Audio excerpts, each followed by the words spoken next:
দীর্ঘদিনের আগ্রাসন, সহিংসতা, দখলদারিত্ব, কেবল ২ বছরেই ৬৫,০০০-এরও বেশি প্রাণহানি। গাজায় চলমান ইতিহাসের বর্বরতম নৃশংসতার জেরে আন্তর্জাতিক পরিসরে ফিলিস্তিনের পাশে দাঁড়িয়েছে বহু দেশ। স্বাধীন রাষ্ট্র হিসেবে স্বীকৃতি দিয়ে এ তালিকায় যুক্ত হয়েছে প্রভাবশালী কয়েকটি পশ্চিমা রাষ্ট্র। জাতিসংঘের ৮০তম সাধারণ অধিবেশনের মূল পর্ব শুরুর যখন আর মাত্র একদিন বাকি, তখনই ফিলিস্তিনকে স্বীকৃতি দিল যুক্তরাজ্য, কানাডা ও অস্ট্রেলিয়া। ফিলিস্তিনের সার্বভৌমত্বকে স্বীকৃতি দিয়ে একযোগে ঘোষণা দেয় দেশ তিনটি।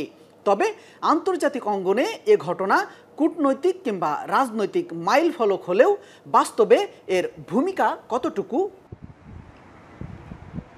স্বাধীন হিসেবে ঘোষণা দিলেও বাস্তবে হামাস মুক্ত ফিলিস্তিন চায় যুক্তরাজ্য, কানাডা আর অস্ট্রেলিয়া। ৩ দেশের ঘোষণাতেই পাওয়া যায় এমন দৃষ্টিভঙ্গি।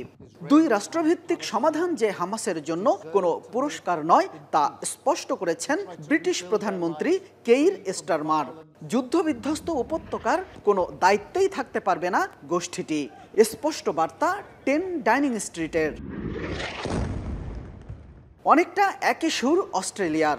স্বাধীন ফিলিস্তিনের পাশাপাশি সুরক্ষিত ইসরায়েলের দাবি জানিয়েছে দেশটি। একই সাথে জিম্মি বন্দীদের মুক্তির তাগিদ দিয়েছে অ্যান্থনি আলবানিজ সরকার। অবশ্য রাষ্ট্র ক্ষমতায় যেতে পারবে না হামাস, জুড়ে দেয়া হয়েছে এমন শর্ত। নজির স্থাপন করে G7 জোটভুক্ত প্রথম দেশ হিসেবে ফিলিস্তিনকে স্বীকৃতি দেয় কানাডা। সেই সাথে ইসরায়েলের শান্তিপূর্ণ ভবিষ্যৎ গড়ে তোলারও প্রতিশ্রুতি প্রধানমন্ত্রী মার্ক কার্নির বিবৃতিতে।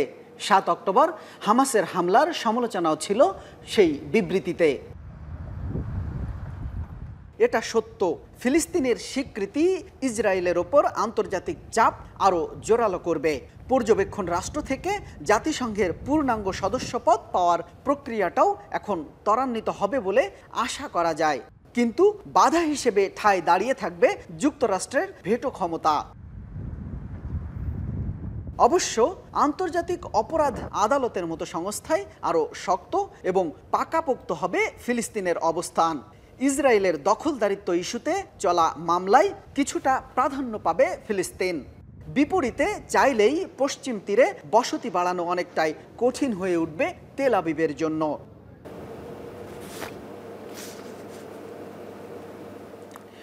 প্রভাবশালী ৩ দেশ মিলিয়ে ফিলিস্তিনের সার্বভৌমত্বকে স্বীকৃতি দেয়া দেশের সংখ্যা এখন কমপক্ষে ১৫০, যা পুরো বিশ্বের ৭৫%-এরও বেশি।